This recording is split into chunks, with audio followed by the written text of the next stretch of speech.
प्रदोष व्रत कथा सुनते ही मिलेगा भोले बाबा का भरपूर आशीर्वाद। मित्रों, सादर जय श्री कृष्ण। हमारे YouTube चैनल में आप सभी का बहुत बहुत स्वागत है। मैं हूं आपके साथ आचार्य धर्मेंद्र शास्त्री। आज आपको हम प्रदोष की दुर्लभ कथा सुनाने जा रहे हैं। इस कथा को सुनने मात्र से भोलेनाथ अत्यधिक प्रसन्न हो जाते हैं, और जब भोलेनाथ प्रसन्न हो जाते हैं तो व्यक्ति की समस्त मनोकामनाओं को वो जल्द ही पूरा कर देते हैं। हम आपको प्रदोष व्रत कथा सुनाने जा रहे हैं। इस कथा को आप अंत तक सुनिएगा और अधिक से अधिक लोगों को शेयर भी करिएगा। सनातन हिंदू परिवारों में व्रत एवं उन्हें करने पर विभिन्न फलों को लेकर के कई मान्यताएं बनी हुई है। प्रत्येक व्रत के एक स्वामी होते हैं, जैसे कि कोई देवी या देवता। हर एक व्रत की अपनी व्रत एवं पूजन विधि होती है, जिसका पालन करना अति आवश्यक माना जाता है, क्योंकि सनातन हिंदू धर्म में धार्मिक नियमों का उल्लंघन करना पाप के समान माना गया है। यदि आप हिंदू धर्म से संबंध रखते हैं तो व्रत के दौरान क्या करना चाहिए और क्या नहीं करना चाहिए, तो इसके बारे में हमें आपको अधिक गहराई से बताने की आवश्यकता नहीं है। आपने स्वयं ही बचपन से अपनी दादी, नानी या मामी, चाची को व्रत के दौरान क्या क्या करना चाहिए और क्या नहीं करना चाहिए, ये सब करते हुए देखा है। आज हम हिंदू धर्म के जिस व्रत की बात कर रहे हैं, यह है प्रदोष व्रत। यूं तो यह व्रत साल में कई बार आता है, अर्थात हर महीने एक बार प्रदोष आती है, लेकिन हर बार इसका महत्व एवं व्रत से मिलने वाला फल विभिन्न प्रकार का होता है। स्कंद पुराण में बताया है कि प्रदोष का उल्लेख वहां पर विस्तार पूर्वक किया गया है और कहा गया है कि प्रदोष का जो कोई भी व्रत करता है या कथा सुनता है, उसकी जन्म जन्मांतर की सारी इच्छाएं पूर्ण हो जाती है। और प्रत्येक माह की दोनों पक्षों की त्रयोदशी के दिन सायंकाल के समय को प्रदोष कहा जाता है, और इस दिन शिव जी को प्रसन्न करने के लिए प्रदोष व्रत रखा जाता है। तो चलिए हम आपको इस व्रत की पौराणिक कथा, इस व्रत की मान्यता क्या है एवं इसे करने से कौन कौन सी फल की प्राप्ति होती है, इससे हम आपको अवगत कराते हैं। बोलिए शंकर भगवान की जय।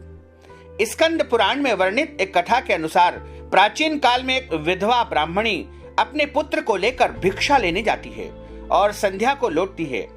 जब एक दिन वह भिक्षा लेकर के लौट रही थी, उसे नदी के किनारे एक सुंदर बालक दिखाई दिया, लेकिन वह नहीं जानती थी कि वह बालक कौन है। दरअसल वह बालक विदर्भ देश का राजकुमार धर्मगुप्त था, जिसे शत्रुओं ने अपने राज्य से बाहर कर दिया था। एक भीषण युद्ध में शत्रुओं ने उसके पिता को मार करके उसका सारा राजपाट हड़प कर लिया था। तत्पश्चात उसकी माता की भी मृत्यु हो गई थी।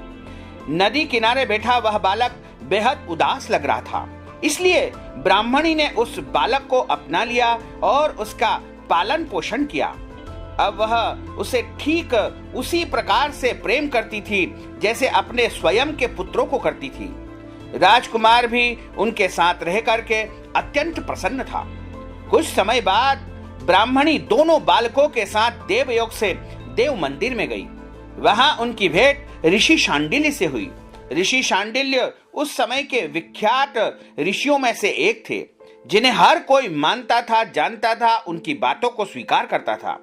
ऋषि ने ब्राह्मणी को बताया कि जो बालक उन्हें मिला है वह विदर्भ देश के राजा का पुत्र है, जो युद्ध में मारे गए थे। राजा तो युद्ध में मारे गए, लेकिन बाद में उनकी रानी यानी उस बालक की माता को भी काल ने अपना वशीभूत कर लिया और एक ग्राह ने उसको डस लिया है, खा लिया है। यह सुनकर के ब्राह्मणी बेहद दुखी हुई, लेकिन तभी ऋषि शांडिल्य ने ब्राह्मणी को प्रदोष व्रत करने की सलाह दी। ऋषि की आज्ञा से दोनों बालकों ने भी प्रदोष व्रत करना आरंभ कर दिया। सभी ने ऋषि द्वारा बताए गए पूर्ण विधि विधान से प्रदोष का व्रत संपन्न किया, लेकिन वह नहीं जानते थे कि यह व्रत उन्हें क्या फल देने वाला है। एक दिन दोनों बालक एक वन में घूम रहे थे, तभी उन्हें कुछ गंधर्व कन्याएं नजर आई। ब्राह्मण बालक तो घर लौट आया, किंतु राजकुमार धर्मगुप्त वहीं पर रह गए। वे वहां अंशुमती नाम की एक गंधर्व कन्या की ओर आकर्षित हो गए और उस गंधर्व कन्या से बात करने लगे। गंधर्व कन्या और राजकुमार एक दूसरे के ऊपर मोहित हो गए। कन्या ने विवाह हेतु राजकुमार को अपने पिता से मिलवाने के लिए बुलाया। दूसरे दिन जब वह पुनः गंधर्व कन्या से मिलने आया तो गंधर्व कन्या के पिता को मालूम हुआ कि वह विदर्भ देश का राजकुमार है। भगवान शिव की आज्ञा से गंधर्वराज ने अपनी पुत्री का विवाह राजकुमार धर्मगुप्त से कर दिया। वह समय दूर नहीं था जब राजकुमार के सितारे और उसका भाग्य पलटने लगा। इसके बाद राजकुमार धर्मगुप्त ने बेहद संघर्ष किया, दोबारा से अपनी गंधर्व सेना तैयार की और युद्ध करके अपने विदर्भ देश पर पुनः आधिपत्य कर लिया। कुछ समय के पश्चात उन्हें यह ज्ञात हुआ कि जो कुछ भी बीते समय में उन्हें हासिल हुआ है वह यूं ही नहीं हुआ है। यह सब ब्राह्मणी और राजकुमार धर्मगुप्त के प्रदोष व्रत का ही फल है, जिससे प्रसन्न होकर के भगवान शिव ने उन्हें जीवन की हर कठिनाई से लड़ने की शक्ति और साहस प्रदान किया है। तभी से सनातन धर्म में यह मान्यता हुई कि जो भक्त प्रदोष व्रत के दिन शिव पूजा के बाद एकाग्र होकर के प्रदोष व्रत की श्रद्धा, भक्ति और भावना के साथ कथा सुनता है, उसके 100 जन्मों तक कभी भी उसके घर में गरीबी नहीं आती है। उसके जीवन के सभी कष्ट अपने आप ही दूर हो जाते हैं।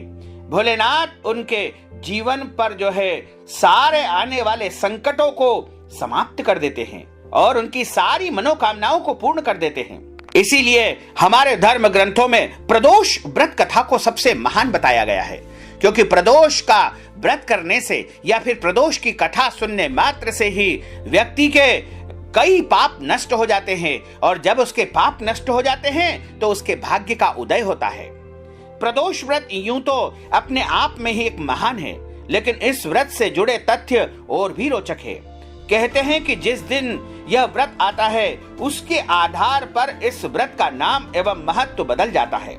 उदाहरण के लिए यदि रविवार के दिन प्रदोष आप रखते हैं तो सदा निरोग रहेंगे। इस व्रत को रवि प्रदोष कहा जाता है। इसके बाद यदि आप सोमवार के दिन व्रत रखते हैं तो इससे आपको सभी प्रकार के जो है मन वांछित फल प्राप्त होंगे, अर्थात आपकी समस्त मनोकामनाएं पूर्ण होती है। इसे सोम प्रदोष कहा जाता है। उसके बाद मंगलवार को प्रदोष व्रत रखने से रोग से मुक्ति मिलती है, शत्रु पीड़ा समाप्त होती है और आप स्वस्थ रहते हैं और आपको आरोग्यता की प्राप्ति होती है। इसे भौम प्रदोष कहा जाता है। बुधवार के दिन इस व्रत का पालन करने से सभी प्रकार की कामना सिद्ध होती है और व्यक्ति के जीवन की प्रत्येक अभिलाषाएं जल्द ही पूर्ण हो जाती है। गुरुवार के दिन यदि प्रदोष आए तो इससे जो है सौभाग्य की प्राप्ति होती है, शत्रुओं का विनाश होता है और मनुष्य का भाग्योदय होता है। शुक्रवार के दिन यदि प्रदोष आता है तो इससे आपका भाग्य जो है कई गुना वृद्धि करता है। और अंत में आता है शनिवार का दिन। यदि शनिवार के दिन आप प्रदोष का व्रत करते हैं, शनि प्रदोष इसे कहा जाता है, इससे संतान की प्राप्ति होती है। मनुष्य की समस्त अपेक्षाएं और आकांक्षाएं और सारी मनोकामनाएं शनि प्रदोष से पूर्ण हो जाती है। प्रदोष के दिन विशेष रूप से सायंकाल के समय अर्थात शाम को 4 बजे से लेकर रात को 8 बजे के मध्य आपको भगवान भोलेनाथ का पूजन अर्चन करना चाहिए। उनको अच्छी प्रकार से जल, दूध, गंगा जल, वस्त्र, जनेऊ और चंदन, अक्षत, बिल्व पत्र, धूप, दीप, नैवेद्य आदि से उनका पूजन करके उनकी आरती करना चाहिए और भोलेनाथ से प्रार्थना करनी चाहिए कि हे प्रभु, हमारी समस्त मनोकामनाओं को आप पूर्ण करें और हमारे घर में सभी प्रकार की जो है लक्ष्मी विराजित रहे और 10 दिशाओं से माता लक्ष्मी का आगमन हमारे घर में हो। धार्मिक मान्यताओं के अनुसार ऐसा कहा जाता है कि जिस भी दिन प्रदोष व्रत करना हो उस वार को पड़ने वाली त्रयोदशी का चयन करें तथा उसी वार के अनुसार कथा पढ़े एवं सुने, यह अधिक फलदायी सिद्ध होता है। प्रदोष व्रत की विधि इस प्रकार बताई गई है। इस में कहा गया है कि इसको जो है सायंकाल के समय भगवान भोलेनाथ की पूजन अर्चन करके इस दिन व्रत रखा जाता है। कुछ लोग इसको निर्जला व्रत के रूप में भी प्रदोष का व्रत करते हैं, लेकिन जरूरी नहीं कि आप निर्जला व्रत रखें। आप एक समय भोजन करके भी प्रदोष का व्रत कर सकते हैं। इस व्रत में आप एक समय भोजन करें और बाकी समय आप फलाहार करके भगवान का पूजन अर्चन करके उनसे जो है प्रार्थना करें, तो निश्चित तौर से आपकी समस्त अभिलाषाएं पूर्ण होगी और आपके जीवन में कभी भी किसी चीज की कोई कमी नहीं आएगी। तो मित्रों, हमने जो ज्ञानवर्धक जानकारी आपको दी है उसको आप अधिक से अधिक लोगों को शेयर करिएगा, लाइक करिएगा, कमेंट करिएगा और यदि अभी तक आपने सब्सक्राइब नहीं किया है अभी और इसी समय सब्सक्राइब अवश्य कर लीजिए। आपको और आपके पूरे परिवार को सादर जय श्री कृष्ण, सादर धन्यवाद।